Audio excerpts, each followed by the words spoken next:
C'est bon, tu as lancé?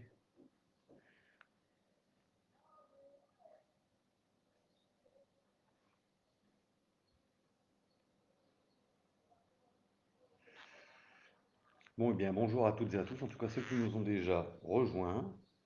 Je vais attendre une petite minute, le temps, laisser la chance à d'autres de nous rejoindre avant de démarrer.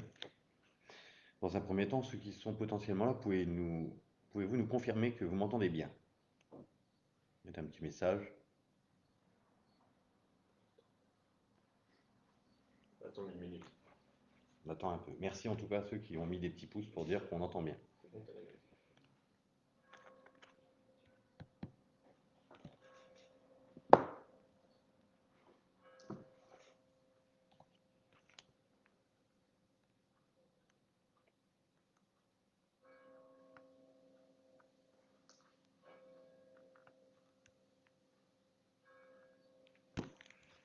Je vérifie.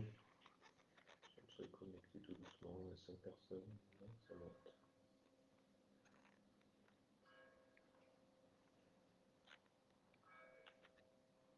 C'est bon, ça a répondu. C'est bon, ça a répondu, on m'entend bien? Ouais. Il n'y a pas de coupure, c'est Il faut parfait, c'est parler un peu propre. plus fort peut-être. Parlez un peu plus fort. Bon, je vais essayer de parler un peu plus fort et si c'est trop fort, il faudra le dire. La régie me fera signe de baisser. On va attendre les cloches avant de démarrer et on démarre.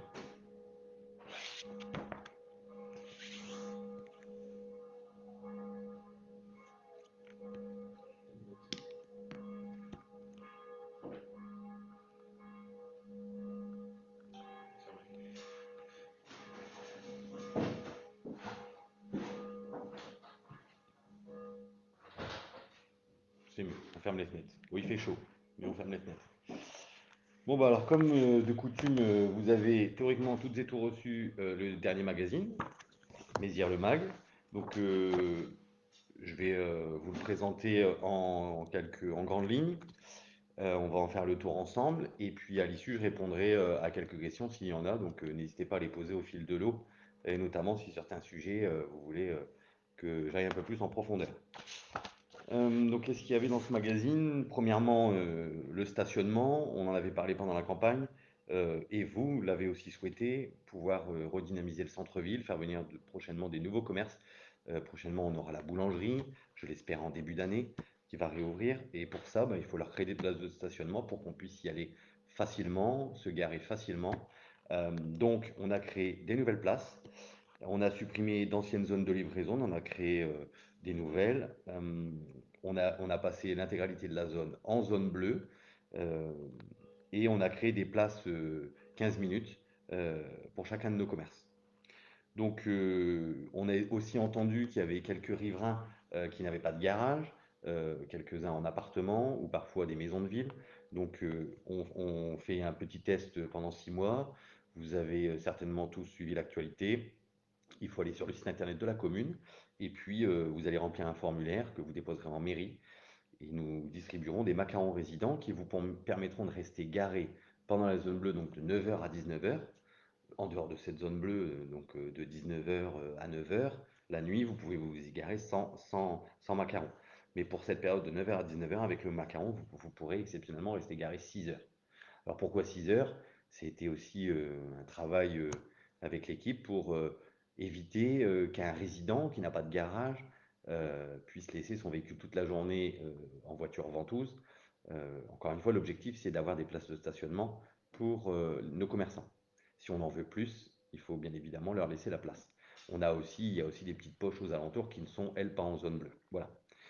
Ensuite, il y avait un petit point sur l'engazonnement du cimetière. En effet, pour, d'une part pour l'environnement et l'installation de la biodiversité, nous avons souhaité au fur et à mesure, au fil de l'eau, en régie, enlever toutes les allées en gravier pour mettre des allées engazonnées.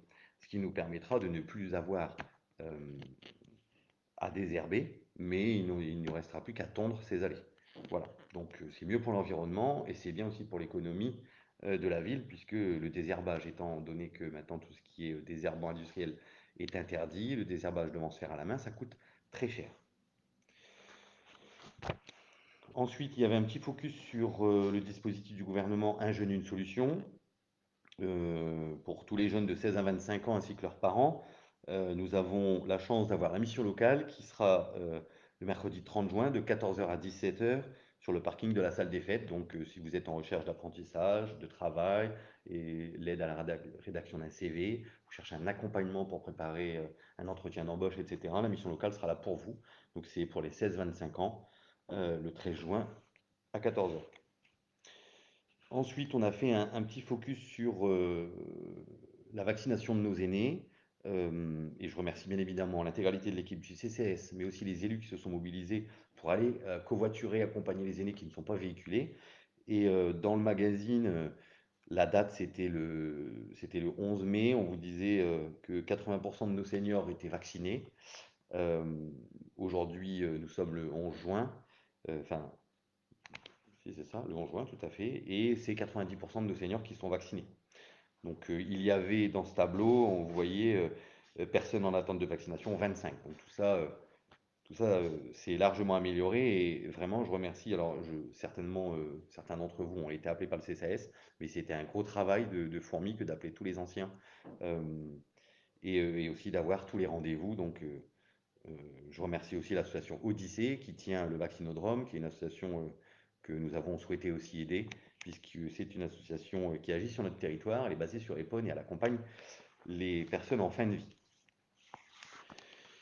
Ensuite, sur la page 8, c'est plus tout ce qui est lié aux festivités. Donc, bien évidemment, depuis un an que nous sommes élus, vous imaginez bien que nous sommes quelque peu déçus de ne pas avoir pu organiser grand-chose avec la crise sanitaire. Néanmoins, nous maintenons la semaine de l'environnement qui était prévue au mois de mai, et cette fois-ci au 9 octobre. Donc il y aura un triptyque qui sera distribué après l'été pour vous rappeler tout ce qui est prévu dans le cadre de cette journée de l'environnement, enfin cette semaine de l'environnement. Ensuite, vous dire aussi qu'en 2020, l'association Les Amars a fêté ses 30 ans, donc il y a un petit focus sur le sujet dans le magazine. Et dans le même temps, nous les félicitons aussi d'avoir mis en ligne et d'avoir partagé avec nous leur passion, puisque il y a eu en tout 2 pièces de théâtre qui ont pu être visibles pendant un certain temps sur notre site internet. Il faut aussi retenir la date du 29 août. 29 août, il y aura un cinéma plein air sur le stade de la Conche à 22 heures. Euh, Au niveau des restrictions sanitaires, nous ne savons pas encore s'il faudra compter les gens, si oui, combien, etc. Mais en tout cas, la date est arrêtée et j'espère que nous pourrons être un maximum de personnes et j'espère qu'on sera aussi un maximum de vaccinés. À retenir, qui n'est pas écrit dans le magazine, puisque j'en profite, ça parle aussi de l'environnement, de la qualité de vie à Mézières, c'est que nous avons, à l'image des jardins et balcons décorés à Noël. Nous avons lancé les jardins et balcons fleuris. Donc vous avez encore, je crois, jusqu'au 25 juin pour vous y inscrire. Tout est en ligne sur le site internet de la commune. Euh, Gratuit. Et il y aura des petits cadeaux, des petites surprises pour les gagnants. Ça aussi, ça fait partie de notre envie, et je l'avais déjà dit sur un autre Facebook Live, d'embellir avec vous notre commune, puisque nous faisons le plus que nous pouvons avec deux paysagistes ennemis. Mais nous faisons le plus que nous pouvons pour embellir notre commune. Ça fait un an qu'on travaille d'arrache-pied pour ça et je remercie aussi les agents parce que c'est beaucoup de travail. Mais c'est aussi avec vous, avec vos balcons, avec vos façades et vos jardins que nous pourrons continuer d'embellir notre commune. Dimanche, le 13 juin, euh, notre fameuse brocante, on l'avait promis de la remettre au mois de juin, chose promise, chose due. Nous avions aussi promis, et je ne l'oublie pas, de la remettre rue nationale. Il s'avère que beaucoup de gens nous ont dit attention, si on la met rue nationale, c'est bien pour les commerçants, mais certains habitants vont râler puisque ça veut dire que la rue est barrée tout le dimanche. Donc cette année, exceptionnellement, on l'a laissée rue Fricotée parce que c'est vrai qu'elle gêne personne. Elle reste au mois de juin, mais rue Fricotée. Et on a prévu dès le mois de septembre d'aller interroger en porte-à-porte les habitants de la rue nationale pour qu'ils nous valident que la brocante sera mieux rue nationale, de manière à pouvoir respecter nos engagements de campagne. Donc elle restera au mois de juin, mais j'espère que les habitants de la rue nationale accepteront qu'une journée par an, cette rue soit fermée, aussi et surtout pour nos commerçants, puisque j'espère que dimanche du mois de juin 2022, notre tabac presse cafetier pourra être ouvert, et puis notre boulangerie aussi, et puis d'autres commerçants qui font vivre notre commune. Ensuite, il y a décrit la fête de la musique le 21 juin. J'ai mis quelques réserves sur cette fête de la musique, et il y a un programme 18h, 19h30, concert pour les enfants, 19h30, 20h. Donc tout ça a été prévu devant le parvis de la mairie. Sauf que cette semaine, non, le sous-préfet ne souhaite pas que nous le fassions à l'extérieur. Il a peur à trop de monde. Donc, il nous oblige à le faire dans la salle arc-en-ciel avec des gens assis et masqués, tous à 1 mètre les uns des autres. Donc, comme tout ça coûte un peu d'argent, avec mes élus, on réfléchit à potentiellement la reporter, malheureusement, puisqu'on craint de n'avoir que trop peu de monde. Voilà. Il y avait aussi stipulé le 4 septembre le forum des associations. Donc, j'espère que ce sera un moment convivial et où vous viendrez tous adhérer de nouveau aux associations qui ont souffert, comme nous, comme vous, de cette crise, puisque nombreuses associations viennent souvent nous voir, et en tout cas elles sont souvent venues nous voir pour réouvrir les infrastructures, etc. Nous, au fil de l'eau, ils réouvrent tous. Je crois qu'à partir de samedi, la boxe réouvre, le judo, etc. Donc c'est très bien, j'en suis content, et j'espère qu'au mois de septembre, vous viendrez continuer à adhérer à toutes ces associations qui font vivre toute l'année notre commune, et qui animent aussi notre commune avec, notamment pour les enfants et aussi pour les anciens.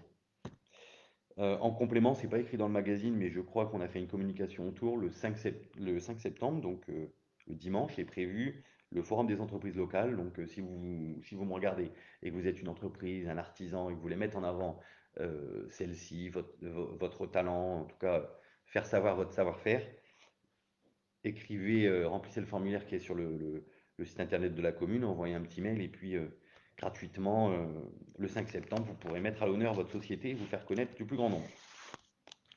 Ensuite, un petit focus sur la police pluricommunale, sur les pouvoirs de police du maire. En effet, vous avez été nombreux à m'interpeller sur les déjections canines, que ce soit dans les espaces de jeux pour enfants ou les espaces verts en général. Donc j'ai pris un arrêté pour pouvoir amender toutes les personnes qui ne ramassent pas les déjections canines. En complément de cela, on a aussi, sans trop polluer visuellement la commune, mais on a mis des petites affiches aux quatre coins de la commune pour sensibiliser, que les gens se disent: ah oui, c'est vrai, euh, peut-être je ramasse les déjections de mon chien. Ensuite, j'ai pris des arrêtés pour interdire la consommation d'alcool et narguilé sur l'espace public. Et enfin, à la demande aussi de beaucoup d'habitants de la Villeneuve ou de la proximité des bois, il est vrai que euh, beaucoup de voisins ont tendance le dimanche à venir envahir nos bois avec des motocross, voire des quads. Je sais que certains ont pu se faire bousculer. Malheureusement, outre l'interdire, je n'ai absolument aucun autre pouvoir, sinon me mettre dans les bois tous les dimanches et me mettre en danger moi-même. Donc j'ai pris la décision, avec mon équipe bien sûr, d'interdire tout véhicule à moteur sur les chemins ruraux de la commune. Et en complément de cela, je l'avais déjà dit en conseil municipal, avec le commissaire divisionnaire de la police nationale et notre police pluricommunale, nous ferons, puisque vous savez que maintenant notre police travaille aussi certains soirs et le week-end, nous ferons des opérations coup de poing euh, en entrée et sortie de bois pour pouvoir mettre à l'amende ces personnes qui du coup ne respectent pas ces arrêtés du maire. Et si vous avez été curieux et que vous avez regardé l'arrêté, l'amende c'est quand même 1 500 euros. Donc je pense que certains, s'ils sont verbalisés, ne reviendront pas une deuxième fois. Enfin, sur toujours cet aspect police, le dispositif de la police pluricommunale, la tranquillité absence. Je vous invite fortement, si vous êtes absent au minimum 3 jours, à vous faire connaître auprès de notre police, puisque ça permet de passer régulièrement devant votre maison, d'avoir les moyens aussi d'entrer dans votre jardin, puisqu'on sait que vous êtes absent, si jamais les voisins ou la police sentent quelque chose de suspect, un portail ouvert, voilà. Donc n'hésitez pas à vous y inscrire, c'est gratuit. Après, il y avait une petite interview de Grégory Bion et de l'équipe, donc je rentre pas sur le sujet. J'espère que vous avez été attentifs à comment ils ont vécu la crise. Un petit zoom sur la réserve communale de sécurité civile. Donc elle a été officiellement installée. Vous avez dû, si vous suivez un peu mon actualité sur les réseaux sociaux, vous avez dû voir les photos. Donc aujourd'hui, nous avons 9 personnes. Nous serons encadrés par Grégory Bion, le chef de la police municipale, mais aussi euh, par le lieutenant Desmaîtres, qui est le responsable de la caserne de pompiers d'Aubergenville. Euh, voilà, donc on en dira un peu plus. On fera prochainement des exercices liés à cette réserve communale. Ensuite, au niveau de la vie économique, vous avez une petite interview de la nouvelle épicière qu'on avait annoncée dans le dernier magazine avec une ouverture. J'ai été à l'inauguration de son magasin, charmante épicière, euh, ô combien importante pour le lien social de notre commune, pour les anciens, mais aussi pour les plus jeunes. Et je sais que certains d'entre vous vont déjà beaucoup la voir. Elle participe largement à vous donner des recettes euh, sur sa culture. Je ne sais plus de quelle culture elle est, mais en tout cas, elle vous donne sri-lankaise. Merci. Elle vous donne plein de recettes, recettes du monde. Donc je sais que certains apprécient largement, donc je suis très satisfait. Et puis vous avez vu un petit focus sur de la livraison à domicile à partir de 50 euros d'achat, et ce du lundi au mardi, du lundi, non, le lundi de 14h à 22h, et du mardi au dimanche de 9h à 22h. Donc c'est quand même un service de proximité intéressant, et notamment je pense aussi à nos anciens qui ne sont pas forcément véhiculés. Et voilà. Un petit zoom aussi sur Bambou qui est une association humanitaire solidaire d'ostéopathes, Aurore et Enzo, que nous avons aidés au niveau de la commune et que nous vous invitons à aider puisqu'ils font une cagnotte pour leur voyage en Asie. Ils passent par le Népal, l'Inde, la Thaïlande, le Vietnam et le Cambodge. Donc voilà, n'hésitez pas à les soutenir. Ils ont monté une cagnotte en ligne. Je vous en remercie par avance. Un petit, comme d'habitude, un petit laïus sur nos commémorations, le devoir de mémoire. Et je me permets de vous dire que vous êtes toutes et tous conviés le 18 juin à 18h devant le parvis de la mairie, puisqu'il y aura commémoration de l'appel du général de Gaulle. Euh, pour une fois, et ça sera la première commémoration, nous aurons le conseil municipal, nous aurons le conseil municipal et aussi le conseil municipal des jeunes. Et pour rappel, ce conseil municipal des jeunes est pour une première fois à Mézières composé non seulement des jeunes issus de l'école, des écoles du bas, mais aussi des écoles du haut, et en complément des collégiens lycéens. Voilà.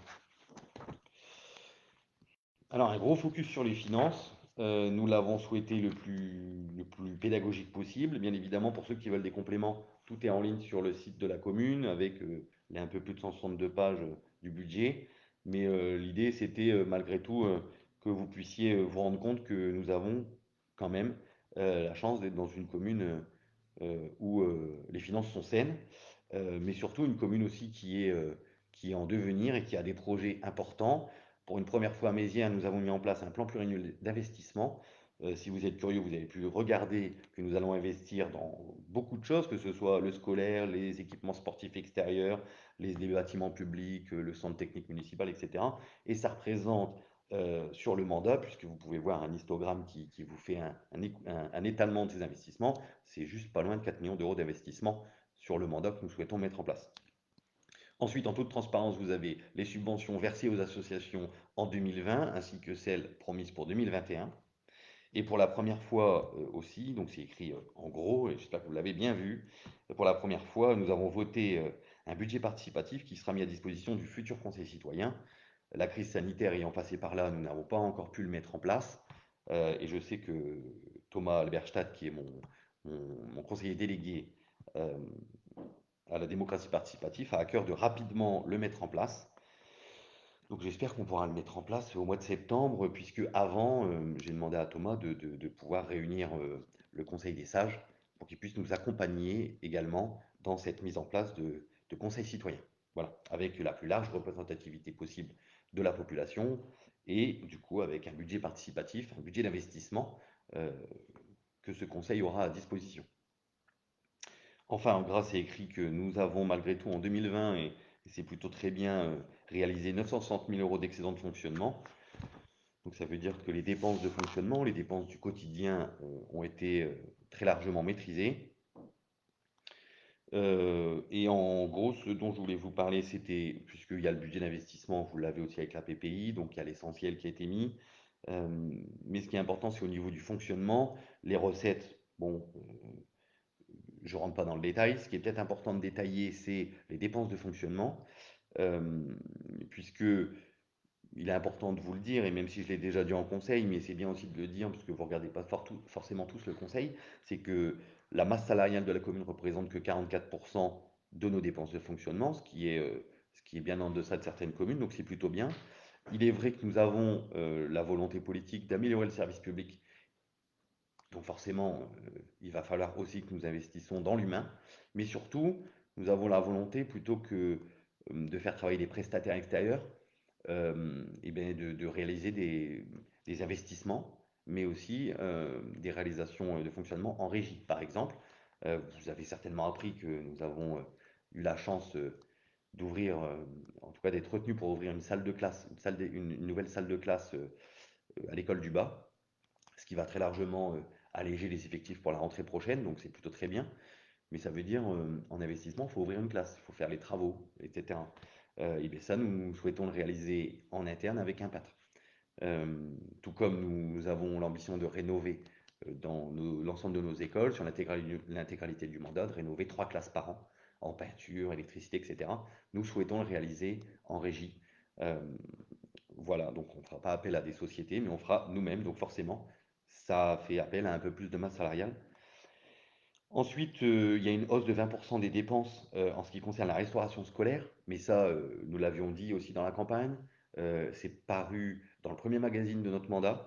En effet, notre engagement a été tenu dès septembre 2020 dans nos écoles. C'est plus de bio, plus de flexibilité pour l'inscription des enfants, puisque je crois qu'au dernier mandat, c'était entre une semaine ou 15 jours pour désinscrire un enfant ou l'inscrire. Nous l'avons très largement abaissé, et du coup, plus de circuits courts aussi, donc plus de respect de l'environnement. Cela nous a donné un surcoût de dépenses de 20%. Voilà. Et puis une hausse de 12% aussi des services extérieurs du coup, dans ces dépenses de fonctionnement qui est liée à la crise Covid, puisque pour respecter les protocoles sanitaires et mettre le moins en danger possible nos enfants, nous avons dû renforcer les prestations de ménage donc dans nos écoles, et c'est ce qui a donné ces 12% d'augmentation. Voilà. Voilà. Ensuite, à retenir, vous avez l'opportunité, puisque le don du sang revient sur Mézières, donc la dernière fois j'y étais allé, et là ils reviennent le 3 juillet. Donc de 15h à 19h30, il y a un site internet pour vous inscrire. Donc soyez de bons donneurs de sang. Euh, c'est important. La permanence juridique, nous avons décidé aussi, puisque c'est important que vous le sachiez, donc c'est un avocat qui vient pour aider les administrés qui soit n'ont pas forcément les moyens de se payer un avocat, mais surtout ont besoin de petits conseils avant potentiellement d'aller voir un avocat. Donc ça marche plutôt bien, et on a pris la décision de l'annoncer dans chaque magazine pour que vous puissiez l'anticiper, et que lui-même il n'ait pas à attendre ici que quelqu'un puisse venir, mais on prend tout en rendez-vous. Un petit laïus aussi sur les assistantes maternelles, c'est un dispositif qui date de très longtemps à Mézières-sur-Seine, et c'est vrai que on manque d'assistantes maternelles. Donc si vous avez cette fibre d'accueillir des enfants chez vous, si vous avez réellement l'envie de choisir ce métier, euh, c'est important de vous rapprocher du relais assistante maternelle, puisque nous avons la chance sur le territoire d'avoir un très bon relais assistante maternelle qui est jalousé de toutes les communes du coin. Euh, donc c'est voilà, pour tous les parents qui s'installent, et je sais qu'ils sont nombreux, pour tous les prochains nouveaux parents, euh, je sais qu'il y a une grosse liste d'attente. Donc nous avons souhaité rappeler que ce métier existait sur la commune, comme dans d'autres, mais il était très bien accompagné sur Mézières-sur-Seine avec le relais assistante maternelle. Donc si vous avez envie, rapprochez-vous de ce relais. Enfin, un rapide message sur les élections, puisque vous savez, le 20 et 27 juin, vous allez devoir voter pour vos conseillers départementaux et vos conseillers régionaux. Je ne m'attarderai pas sur le sujet. Je vous dis juste que peu importe pour qui vous votez, je compte sur vous, je compte sur votre participation. Il est important pour la bonne démocratie que d'aller voter. Voilà. Enfin, les deux dernières pages, et ensuite on répondra aux questions. J'espère qu'il y en a quelques-unes. Bon, je vois ton sourire, donc j'imagine qu'il y Il en y en a. a quelques-uns. Bon. Euh, Nous avons souhaité, avec le JM, travailler sur le recyclage des vélos. Donc le 9 octobre, en même temps que la semaine de l'environnement, il vous sera possible, si vous avez des vélos, plutôt que de les mettre à la déchetterie ou de les mettre aux encombrants, de venir le donner le 9 octobre. Et nous allons, avec l'espace Jeune Mésirois, développer toutes ces mobilités douces et apprendre à réparer un vélo pour leur donner une seconde vie. Euh, donc voilà, c'est un petit appel. Ne les jetez pas, mettez-les de côté. Le 9 octobre, venez nous les déposer. Ce qui permettra à tous les enfants demain d'avoir un stock. Ils les auront réparés eux-mêmes. Il y aura un stock à l'EJM. Quand ils pourront se déplacer sur la commune, on pourra faire des journées VTT, des journées peu importe, mais ce sera à eux, ce sera à l'EJM. Et en plus, ils auront après à les réparer eux-mêmes. Donc en plus, il y a toute une vertu pédagogique, environnementale sur le sujet. Ensuite, une petite nouveauté sur la commune. Nous souhaitons réellement accueillir tous les nouveaux habitants. Et donc, le 15 octobre 2021, je les accueillerai dans la salle arc-en-ciel avec une présentation de notre commune, une présentation des infrastructures, une présentation de tout le service public en règle générale. Et donc, il est proposé à tous les nouveaux habitants, s'il y en a qui nous regardent, mais aussi si vous avez des voisins qui ont un peu de mal à se faire connaître, n'hésitez pas à leur dire que via le magazine, il y a une petite URL pour s'inscrire. Et puis, donc si vous êtes arrivé entre janvier 2020 et juin 2021, vous êtes invité à vous faire connaître et nous vous recevons. Enfin, pour conclure, un petit point divers qui n'est pas dans le magazine mais que vous devez savoir. Ça va être relayé, il me semble, dimanche sur nos réseaux sociaux. Ne soyez pas surpris, la semaine prochaine, vous allez voir un ou plusieurs hélicoptères survoler la ville, puisqu'il s'agit de surveillance des lignes à haute tension de la société RTE qui gère ces lignes. J'ai terminé pour cette brève présentation, me semble-t-il, tout à fait. Bien évidemment, je remercie les partenaires qui s'affichent sur notre magazine, puisqu'ils nous permettent, nous avons créé une régie publicité. Donc, si j'ai des chefs d'entreprise qui me regardent, n'hésitez pas à contacter nos élus en charge du magazine. Ça nous permet de financer ce bel outil de communication à destination de la population. Donc, je remercie ces partenaires. Maintenant, passe aux questions. Je lis une question de Stéphanie Dubu. Bonsoir, des travaux sont-ils prévus dans la salle de danse à la salle arc-en-ciel? Car tous les étés il fait horriblement chaud et d'autant plus en ce moment avec le Covid, la fenêtre qui souffle de quelques centimètres est insuffisante pour la ventilation. Alors, je note la question en même temps, puisqu'on ne me l'avait jamais posée. Euh, à date, pour vous répondre, rien n'est prévu. Par contre, je vais demander au service technique qui passe voir les fenêtres, voir dans quelle mesure on peut les rendre réouvrables facilement. Mais à date, il n'y a rien de prévu. Sans faire trop de teasing, je ne vais pas vous en dire plus, mais je pense qu'il y aura des bonnes surprises dans les années à venir sur ce sujet. Je pense que nous en parlerons dans le cadre de la ZAC des Fontaines, puisque j'espère que nous ferons une réunion publique avant la fin de l'année sur ce sujet. Mais étant donné nos projets, on ne fera pas de gros travaux dans cette salle de danse. En tout cas dans celle-ci, si vous voyez ce que je veux dire. Voilà. Une question de d'Avoine Koulibaly qui nous a peut-être rejoint en cours de route. Rue nationale, la zone bleue, à partir de quelle date s'il vous plaît? Elle est effective à partir du moment où j'ai pris l'arrêté. Donc ça veut dire qu'elle est effective à date. D'ailleurs, il est important de commencer à essayer de la respecter au mieux. Je ne vous cache pas, on est entre nous. J'espère qu'il n'y a pas trop de squatteurs qui n'habitent pas Mézières qui nous regardent. Mais à date, j'ai demandé à la police pluricommunale de ne pas mettre d'amende. Donc j'en mettrai pas, enfin ils n'en mettront pas pour l'instant. Nous allons, le temps aussi que nous distribuons les macarons, puisque nous avons déjà reçu de nombreuses demandes, il faut étudier tous les dossiers au service urbanisme, regardez vous n'avez pas de garage, etc., etc. Ensuite, nous allons vous recevoir en mairie un par un et vous donner vos macarons. Donc ça va prendre, je pense, ça va prendre jusqu'à la fin du mois de juin. Et puis après, on a prévu tout un temps pédagogique où on a fait faire des avertissements. Vous verrez, ce sera à l'image de nos panneaux pour les déjections canines, ce sera certains l'apprécieront ou pas d'ailleurs, mais en tout cas, pendant un mois, dès que les gens font en infraction, on leur mettra un petit avertissement, ce sera les élus qui les distribueront. On va essayer de faire un peu de pédagogie avant de mettre des amendes. Voilà, comme j'ai toujours fait depuis le début. Puis après, on mettra malheureusement des amendes pour tous ceux qui sont en infraction, parce qu'encore une fois, le but, c'est de créer du stationnement pour les commerces et du coup, leurs clients.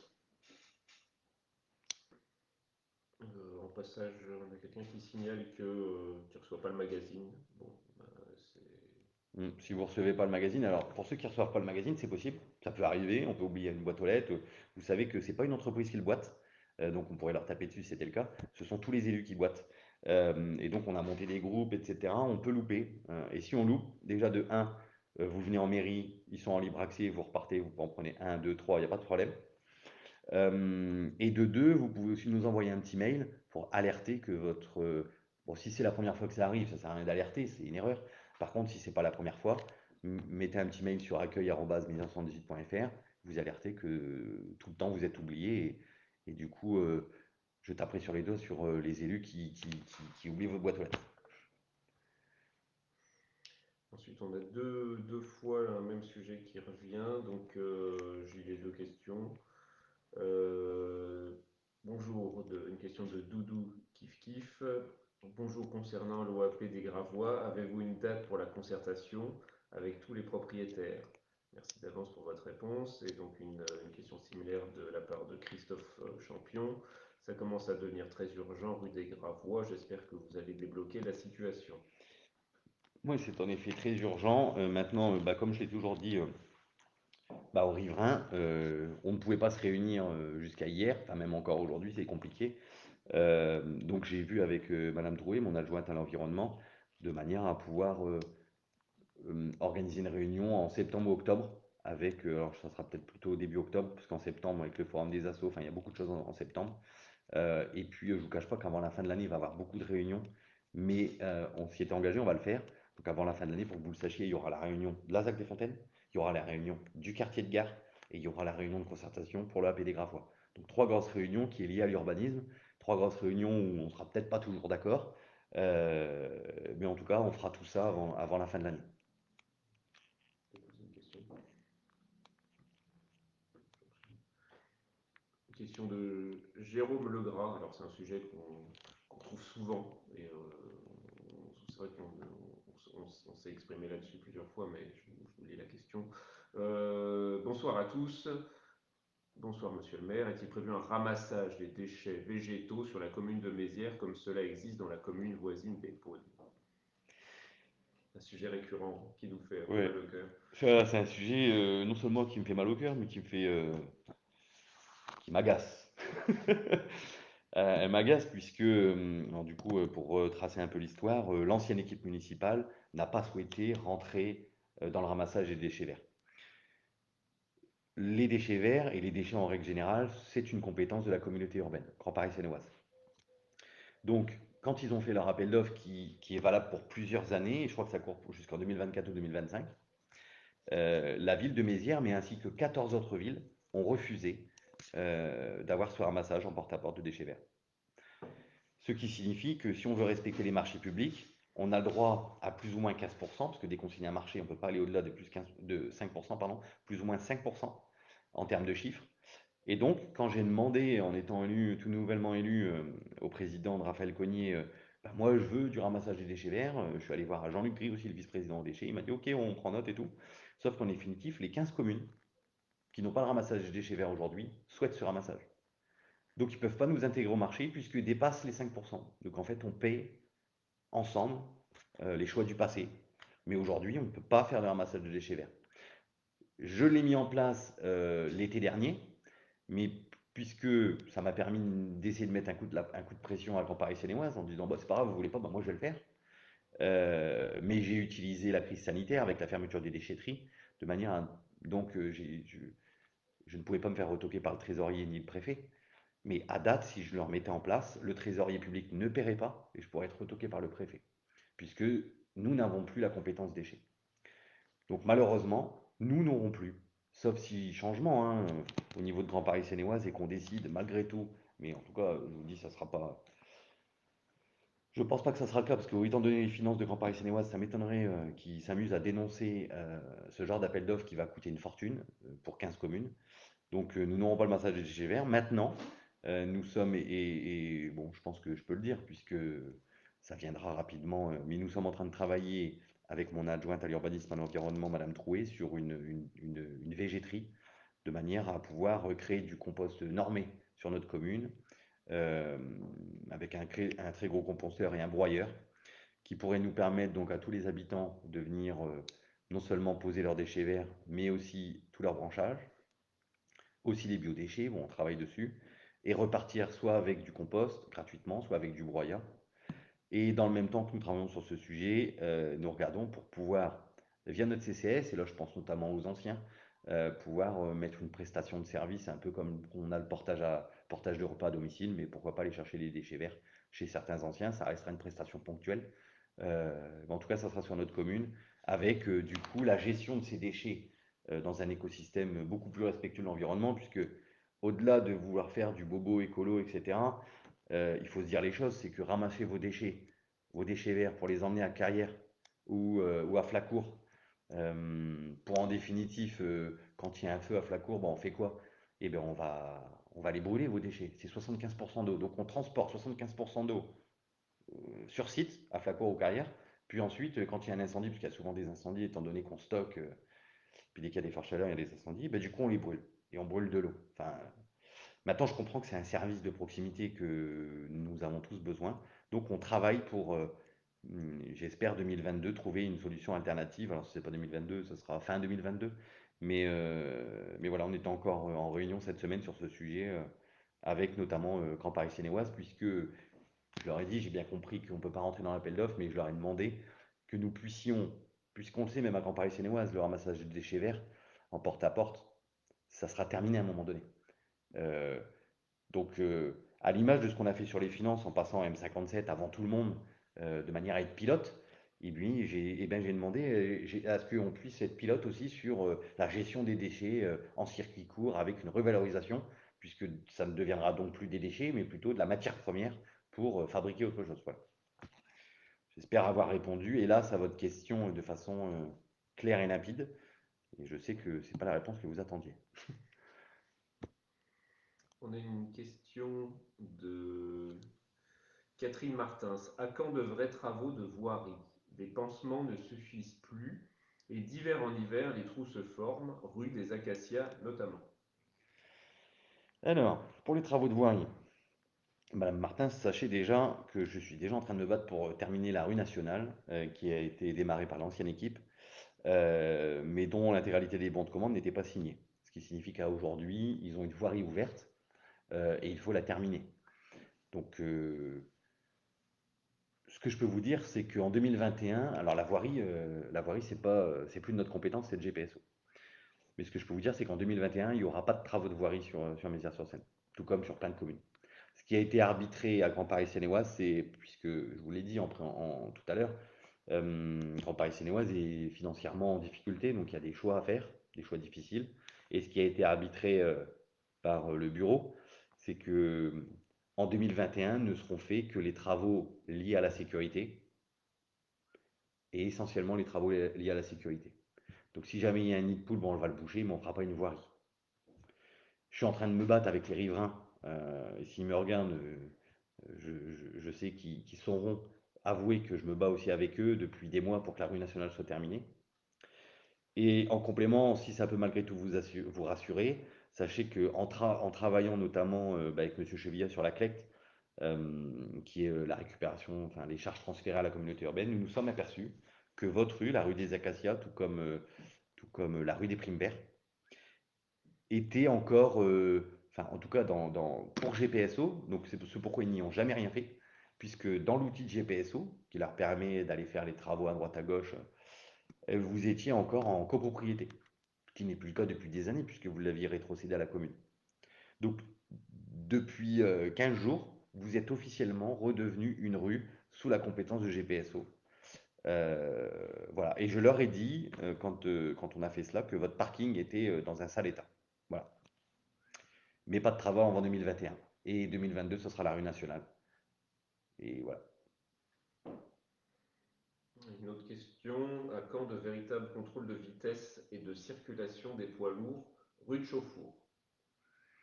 Alors, nous avons fait, alors si vous, je vous invite à suivre un petit peu l'actualité, puisque parfois je publie des choses qui sont liées à ça, avec Grégory Bion et la police municipale, que je remercie, parce que c'est pas toujours facile hein, voilà, de répondre à une commande politique, et je leur ai demandé de faire des gros contrôles de vitesse, il y en a eu de fait.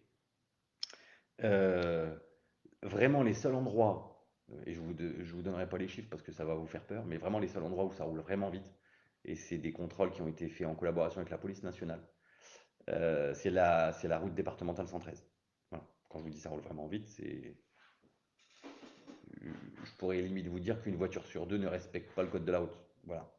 Il y a eu beaucoup, beaucoup d'infractions commises. Sur le reste, et je sais que ça roule, hein, parce que vous le savez, dans la campagne, j'ai fait du porte-à-porte et quand j'étais rue de Chauffour, je parlais en porte-à-porte avec des gens et j'étais obligé de. Je les entendais pas en définitive, dès que ça passe. Mais non seulement ça roule vite de temps en temps, mais c'est surtout le macadam qui est très vieux et qui fait beaucoup de bruit. C'est aussi ça. Et pour reparler des poids lourds, vous l'avez certainement vu, vous allez certainement le voir.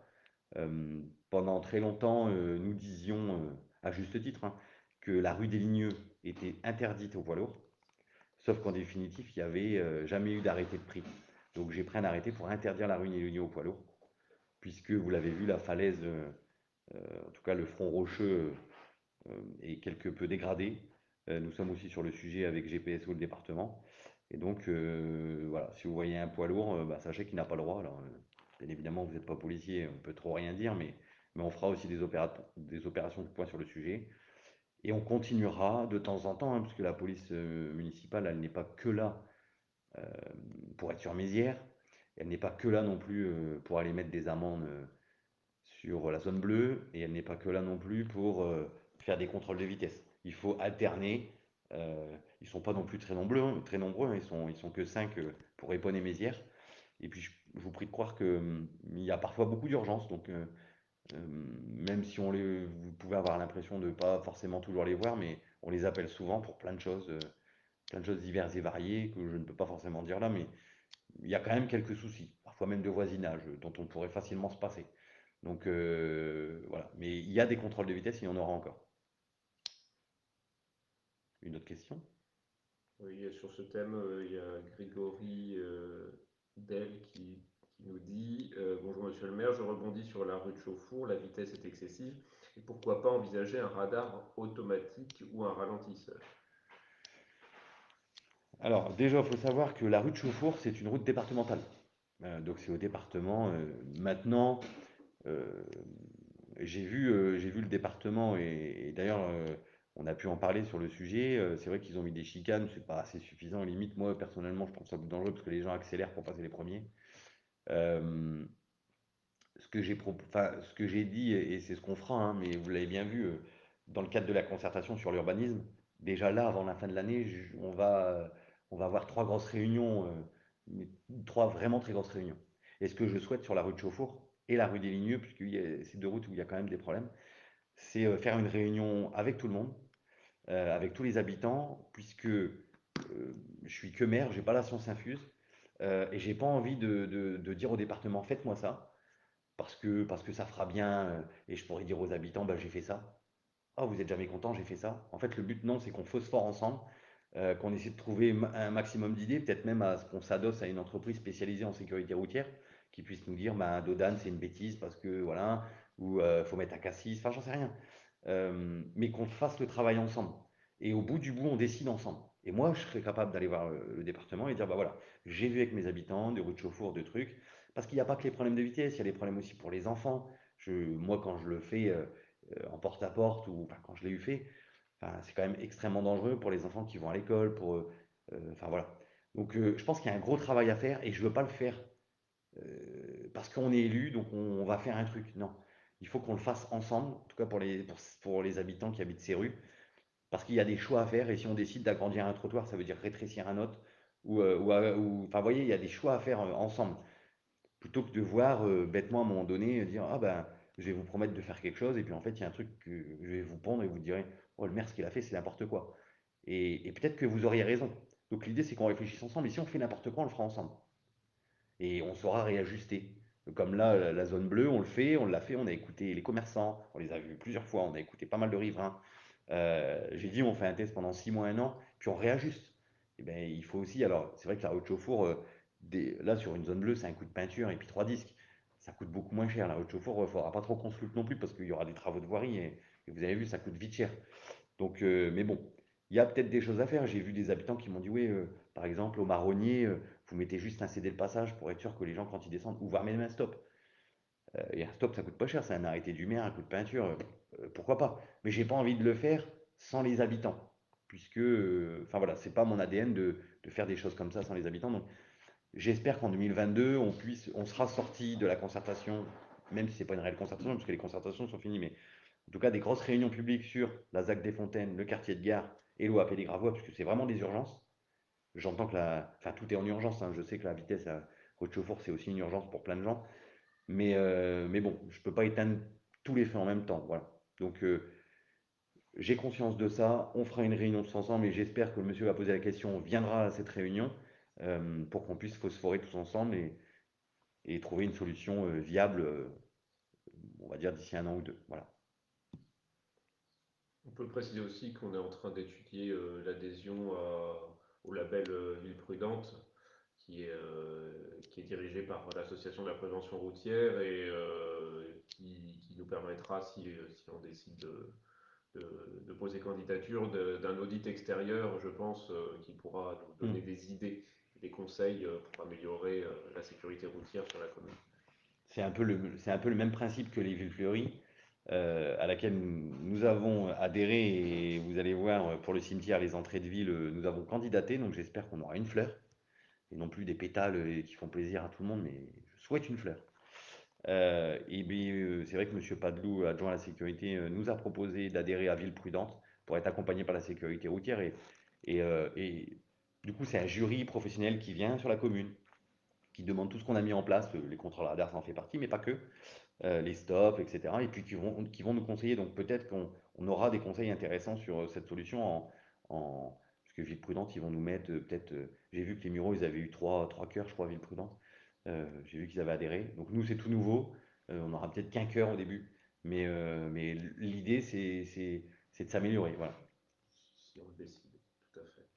Euh, un commentaire là dans le prolongement de cette discussion de Nat Bichat qui dit route de Septeuil, pareil, des automobilistes fous et dangereux, des radars de police. Merci de penser à notre sécurité, nos enfants qui remontent route de Septeuil depuis l'école de la Villeneuve. Donc oui, c'est le prolongement de Chauffour, on sait, on connaît le problème, en tout cas est connu, identifié. Euh, il nous reste quelques questions. Gros problème de stationnement zone bleue rue nationale en direction d'Épône. Les voitures stationnent sur les trottoirs. Alors ça, je vous invite, si vous les voyez, à bien les mettre en garde. Puisque vous l'avez vu, on a créé des zones bleues, enfin la zone bleue, et pour aussi faire ralentir dans la rue nationale et pour libérer les trottoirs, parce que les trottoirs c'est quand même pour les piétons. Je vous parlais d'assistantes maternelles tout à l'heure. Les assistantes maternelles, elles ont leur poussette, des fois avec des jumeaux, enfin voilà, et puis elles peuvent pas passer sur les trottoirs. Donc j'ai dit au service technique, bim, la zone bleue on la met sur la voirie. Comme ça les gens ils ralentissent, etc. Et en effet, depuis 15 jours là que c'est mis en place, j'ai vu des gens garés sur le trottoir. Là-dessus, j'ai dit à la police municipale, dès que vous envoyez, je serai intransigeant. Donc faites-le savoir, puisque les amendes vont tomber. Et on parle de stationnement dangereux. C'est pas un stationnement gênant, c'est un stationnement dangereux. Puisque beaucoup d'entre eux, et notamment, je crois qu'il y a un monsieur qui nous a écrit, parce que quand il sort de chez lui, il ne voit pas. On lui a répondu qu'en effet, quand il n'y avait personne sur le trottoir, il voyait. Mais dès qu'il y a quelqu'un sur le trottoir, il ne voit pas. Donc c'est un stationnement dangereux, c'est 135 euros. J'ai dit à la police, on est gentil, on met que 135 euros. Par contre, celui qui continue, il prendra 135 euros, mais un enlèvement aussi. Donc c'est 135 plus 135 d'enlèvement mis en fourrière. Donc si vous voyez des gens, dites-leur bien que vous avez regardé le Facebook Live de la municipalité et que les amendes vont tomber. Parfois, le bouche à oreille, ça fonctionne bien. J'aime pas trop devoir mettre des amendes, je préfère éviter. Mais franchement, les gens abusent. On leur crée des places sur voirie et ils se garent. Ils se garent sur la voirie et sur le trottoir. C'est de l'abus. Ça, vous avez complètement raison. Faut, à un moment donné, il va falloir faire de la répression. Voilà. Quelqu'un qui nous demande pourquoi nous n'avons pas les déchets verts en place. Ben, pour cette question, il faudra regarder les replays de la vidéo parce que la réponse est assez longue. Monsieur Champion qui revient sur l'OAP, qui dit que ça avait déjà été évoqué au mois de mai, que ça a été repoussé, que ça n'a pas été mis en place. Il vous aura pas échappé, Monsieur Champion, qu'au mois de mai, nous étions avec un couvre-feu à 18 heures, me semble-t-il. Donc, et avec aussi l'interdiction d'ouvrir tous les bâtiments publics, TIPS à l'arc-en-ciel, etc. Donc, hormis faire une réunion publique avec 50 personnes dans votre jardin en pleine journée, je vois pas comment on aurait pu faire une réunion publique. Donc, bon, j'entends, mais voilà, techniquement, c'était infaisable. On avait une question, mais j'ai demandé si on pouvait préciser. C'était, alors je sais pas si du coup on sera en mesure de répondre, mais hop, je reprends juste un instant. Tu l'avais, c'est Thomas, c'était. Vas-y. Bonsoir, monsieur le maire. Le vote de juré se fait tous les combien de temps et surtout concernant les habitants de notre commune? Oh, quelle question. Ouais. Il me semble que c'est tous les débuts de mandat. Je ne suis pas certain de la réponse. Il faudrait vérifier. Donc nous, là, on vient de les voter. Et je crois que c'est une fois à chaque début de mandat. À moins que ce soit tous les 4 ans. Mais il me semble que... Ou peut-être tous les 5 ans, je sais pas. Mais il me semble que l'ancienne équipe l'avait fait en début de mandat comme nous. Et après, on l'a plus lu. Je sais pas. Franchement, alors là, je peux pas vous répondre. Bon voilà, sinon on a épuisé les questions. Mais c'est parfait. Il est 8h10. Et ouais, je m'étais donné jusqu'à 20 h. Mais bon, s'il n'y a plus de questions, c'est qu'on a été clair sur tout. Eh Plus de ben, questions, merci c'est monsieur bon? le maire, c'est parfait. Eh bien, merci à vous. Je vous souhaite un excellent week-end. N'oubliez pas la brocante dimanche. Si vous avez besoin de me rencontrer, je serai sur la brocante. Je passerai au matin et je passerai l'après-midi. Donc, si vous avez besoin, voilà, je vous souhaite un bon week-end. Et puis, pour ceux que je n'aurai pas l'opportunité de voir, d'excellentes vacances d'été. Et vaccinez-vous, restez masqués. À bientôt.